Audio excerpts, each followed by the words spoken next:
Quand on parle, petit Dieu, de la malédiction, c'est une influence qui peut venir d'une parole méchante dite par les hommes sur ta vie. Elle peut venir également de la parole d'un parent ou d'un homme qui déclare quelque chose sur ta vie. Et à partir de ce moment, cette parole qu'il a dite méchante prend place et commence à influencer ta destinée. La malédiction aussi peut venir parce qu'on ne fait pas ce que Dieu veut. Alors on se trouve totalement basculé où on vit des choses mauvaises dans nos vies, dans nos familles. La Bible est claire là-dessus. Une malédiction doit avoir une cause. Dites avec moi, une malédiction doit avoir une cause.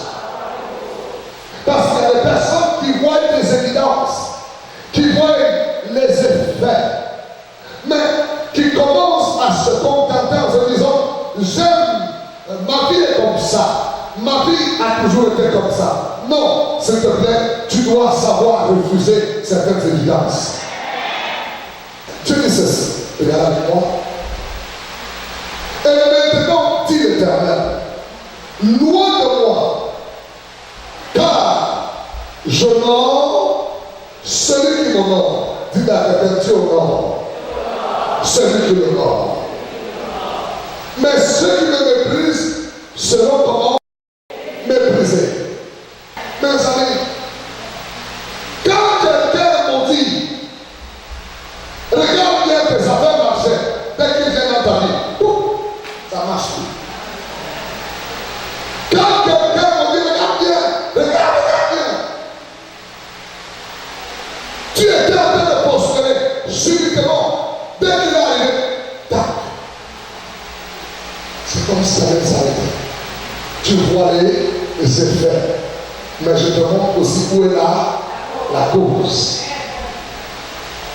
Même si c'est ton ami intime, excuse-moi, on se sépare un peu pour 6 mois. Et tu lui envoies les textos, va au réveil des nations. On va te donner la tête, comment te délivrer. Alléluia.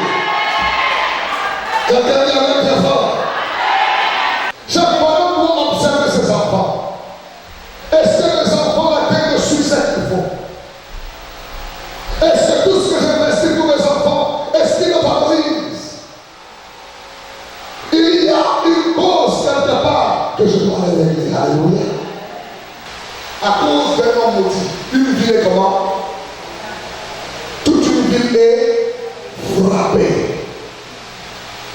C'est pourquoi tu vas être béni. Si tu es béni, toute une ville est aussi. Dis-le à ton voisin. Ce que Dieu fait est permanent, messieurs et dames. Ce qu'il a fait hier, il peut le faire aujourd'hui encore. Comme vous l'avez entendu, il peut encore le faire dans votre vie aujourd'hui. C'est pourquoi joignez-vous à nous, à nos cultes de gloire, tous les vendredis au Réveil des Nations à Montréal. Si vous y êtes, au 11 630 boulevard Rivière-de-Pré, nous vous attendons. Et le dimanche matin, de 10h à 12h30 et de 19h à 21h, nous vous attendons. Ce que Dieu fait est permanent. Que Dieu vous bénisse.